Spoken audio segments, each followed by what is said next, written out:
ମୋ ନାଁ ହେଉଛି ବସନ୍ତ। ପୁରୀ ଜିଲ୍ଲାରେ ଥିବା ପଦ୍ମପୁର ଗ୍ରାମରେ ମୋ ଘର।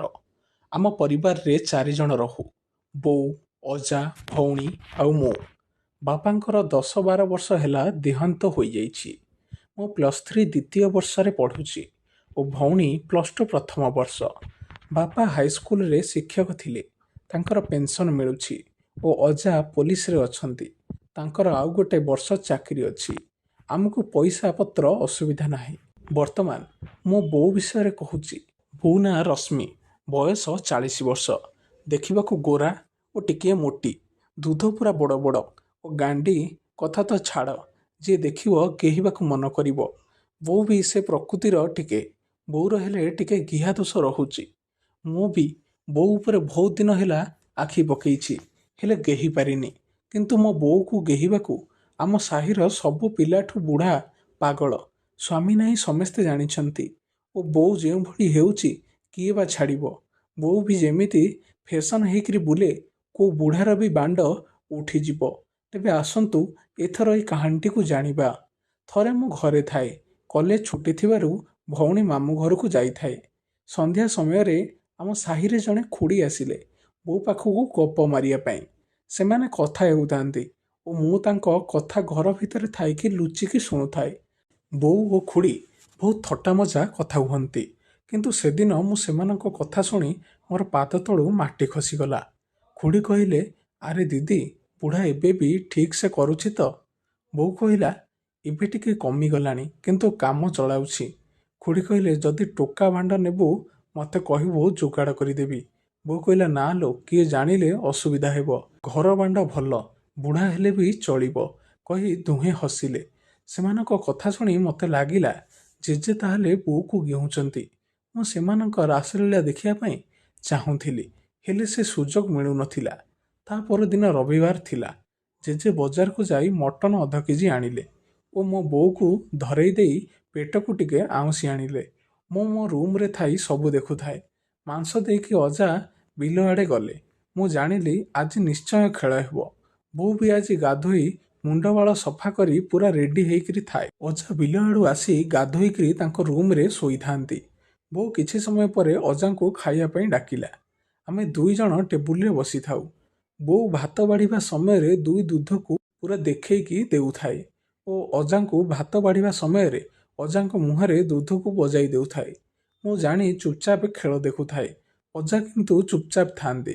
ଖାଇସାରି ଅଜା ଶୋଇବାକୁ ତାଙ୍କ କୋଠରୀକୁ ଗଲେ। ମୁଁ ମୋ ରୁମ୍ରେ ଶୋଇଥାଏ। ସନ୍ଧ୍ୟା ହେଲା। ଅଜା ବୁଲିବା ପାଇଁ ବାହାରକୁ ଗଲେ ଓ ମୁଁ ଖେଳିବା ପାଇଁ ବାହାରିଲି। ମୁଁ ଖେଳିକି ଘରକୁ ଆସିଲି। ଅଜା ଟିଭିରେ ନ୍ୟୁଜ୍ ଦେଖୁଥାନ୍ତି। ମୁଁ ମୋ ରୁମ୍କୁ ଯାଇ ପଢ଼ୁଥାଏ। ରାତିରେ ଅଜା ଓ ମୁଁ ଖାଇଲୁ। ବୋଉ ଯେଉଁଭଳି ଦୁଧ ଓ ପେଟ ଅଜାଙ୍କୁ ଦେଖାଉଥାଏ, ମୁଁ ଭାବୁଥାଏ ଆଜି ରାତିରେ ନିଶ୍ଚୟ ଖେଳ ହେବ। ଆମ ଘରେ 3ଟି କୋଠରୀ। ଗୋଟେ କୋଠରୀରେ ବୋଉ ଓ ଭଉଣୀ, ଆଉ ଗୋଟେ କୋଠରୀରେ ମୁଁ ଓ ଅନ୍ୟ କୋଠରୀରେ ଧାନ, ମୁଗ, ବିରି ଆଦି ରଖୁ। ଅଜା ଦାଣ୍ଡ ଦୁଆରେ ତାଙ୍କ ପାଇଁ ସ୍ୱତନ୍ତ୍ର କୋଠରୀ କରିଛନ୍ତି। ସେ ସେଇଠି ଶୁଅନ୍ତି।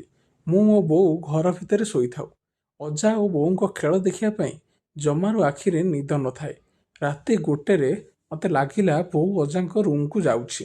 ମୁଁ ଧୀରିକି ଯାଇକି ବୋଉ ରୁମ୍ରେ ଦେଖିଲି ବୋଉ ନାହିଁ। ଅଜାଙ୍କ ରୁମ୍କୁ ଯାଇଛି। ମୁଁ ତାପରେ ଛାତ ଉପରକୁ ଯାଇ ବାଡ଼ିପଟେ ଦେଇକରି ଅଜାଙ୍କ ରୁମ୍କୁ ଗଲି। ଆଉ ଧୀରିକି ଲୁଚି ଦେଖିଲି। ଯାହା ଦେଖିଲି ମୋ ପାଦ ତଳୁ ମାଟି ଖସିଗଲା। ବୋଉ ଅଜାଙ୍କ କୋଳରେ ବସିଛି ଓ ଦୁହେଁ ହସି ହସି କଥା ହେଉଥାନ୍ତି। ବୋଉ ମୁଣ୍ଡ ବାଳକୁ ଖୋଲୁଥାଏ ଓ କହୁଥାଏ, ତୁମେ ଭାରି ଦୁଷ୍ଟ ହେଲଣି। ଅଜା ମୋର କହୁଥାଏ, ଆଲୋ ଦୁଷ୍ଟ ନହେଲେ ତୋ ଭଳି ବେଧକୁ କେମିତି ସମ୍ଭାଳିବି କହି ଦୁଧକୁ ବ୍ଲାଉଜ ଉପରୁ ଚିପୁଥାନ୍ତି। ବୋଉ ଅଜାର ଉଦ୍ଦେଶ୍ୟ ବୁଝିପାରି ବ୍ଲାଉଜର ହୁକ୍ ଖୋଲିଦେଲା। ମୁଁ ପ୍ରଥମ ଥର ବୋଉର ଖୋଲା ଦୁଧ ଦେଖିଲି। ଏତେ ବଡ଼ ବଡ଼ ଗୋରା ଦୁଧ ମୁଁ କେବେ ଦେଖିନଥିଲି। ଅଜା ପୁରା ପାଗଳଙ୍କ ଭଳି ବୋଉ ଦୁଧକୁ ମୁଠେଇ ଦଳୁଥାନ୍ତି ଓ ଖାଉଥାନ୍ତି। ମୋତେ ବିଶ୍ୱାସ ହେଉନଥିଲା। ଏବେ ବି ବୋଉର ଦୁଧ ପିଚିକାରି ମାରି ବାହାରୁଥିଲା। ବୋଉ ତାପରେ ଅଜାଙ୍କୁ ଇସାରା କଲା। ଅଜା ବୋଉକୁ ଖଟରେ ଶୁଆଇ ଦେଇକରି ଗେହିବାରେ ଲାଗିଲେ। ବୋଉ ଖାଲି ଗୋଡ଼ ଟେକି ଶୋଇଥାଏ ଓ ମଜା ନେଉଥାଏ। ଚୁଡ଼ି ପାଉଁଜି ଶବ୍ଦରେ କୋଠରୀ କମ୍ପୁଥାଏ। 10 ମିନିଟ୍ ପରେ ଅଜାଙ୍କର ବାହାରି ପଡ଼ିଲା। ବୋଉ କିନ୍ତୁ ସନ୍ତୁଷ୍ଟ ନଥାଏ। ଅଜାଙ୍କୁ ଗାଳି କଲା, ବେଧ ଛୁଆ, ଆଜି କ'ଣ ମେଡ଼ିସିନ ଖାଇ ନଥିଲୁ? ମୋ ବିହା ଚାଟି ଚାଟି ରସ ବାହାର କର। କହି ବିଆ ମେଲେଇ ଦେଲା। ଅଜା କୁକୁର ଭଳି ବୋଉର ବିଆ ଓ ସେଣ୍ଟିକୁ ଚାଟୁଥାନ୍ତି। ବୋଉ ବିଆରେ ଓ ଗାଣ୍ଡିରେ ପୁରା ବାଳ ଭର୍ତ୍ତି ହୋଇକି ଥାଏ। ଅଜା ପାଗଳଙ୍କ ଭଳି ଦୁଧ ଚିପି ଚିପି ବିଆ ଖାଉଥାନ୍ତି। ଶେଷରେ ସବୁ ରସ ଅଜାଙ୍କ ମୁହଁରେ ବୋଉ ଢାଳିଦେଲା ଓ ଅଜା ସବୁ ଚୁଚୁମୁକି ଖାଇ ପକାଉଥାନ୍ତି। ତାପରେ ଅଜା ବୋଉକୁ କୁଣ୍ଢେଇ ଧରି ଶୋଇପଡ଼ିଲେ। ବୋଉ ଅଜାଙ୍କ ଉପରେ ଶୋଇଥାଏ। ମୁଁ ଧୀରେ କରି ବାଡ଼ିଆଡ଼ୁ ଛାତ ଉପରକୁ ଚଢ଼ି ରୁମ୍ରେ ଆସି ଶୋଇପଡ଼ିଲି। ଅଧଘଣ୍ଟା ପରେ ବୋଉ ଆସି ତା ରୁମ୍ରେ ଶୋଇଲା। ଦର୍ଶକ ବନ୍ଧୁ, ଆଜିର କାହାଣୀ ଏତିକିରେ ଶେଷ ହେଉଛି। ଏପରି କିଛି ନୂଆ ନୂଆ ଭିଡ଼ିଓ ପ୍ରତ୍ୟେକ ଦିନ ଦେଖିବା ପାଇଁ ଆମ ଚ୍ୟାନେଲଟିକୁ ସବସ୍କ୍ରାଇବ୍ କରିକି ରଖନ୍ତୁ। Choose a forex broker that allows micro accounts. Looks for broker that allow low minimum deposit 500. Offer micro or send accounts, are regulated and reliable.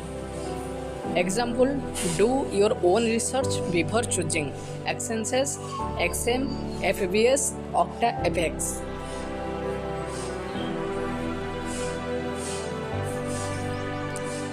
Number 2. Create and verify your account. Sign up with your email and phone. Upload your ID and address proof for KYC. Choose INR or USD as base currency.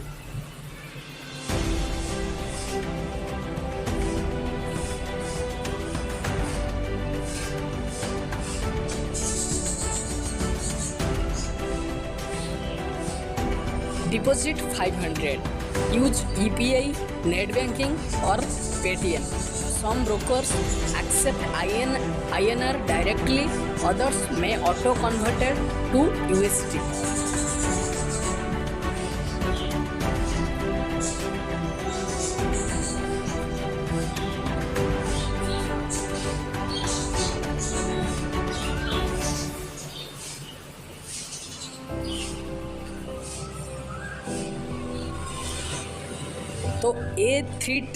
तो ये three steps को follow करके आप 500 रुपये में आप trading forex में trading कर सकते हो।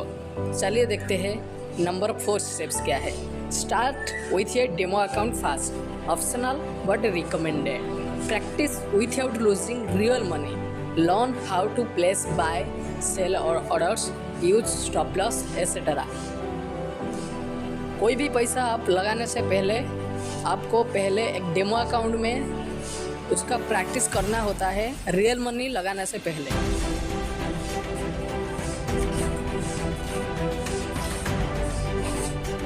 Number 5. Trade small using leverage. Most brokers offer 1:100 to 1:1000 leverage. For example, with 500 at 1:500 leverage, you can control up to 250,000. Use carefully. Learn basic forex strategies. Focus on support and resistance, candlestick patterns, risk management. Never risk more than 1.2% per trade. Set realistic goals. Don't expect big profit overnight. Focus on learning and consistent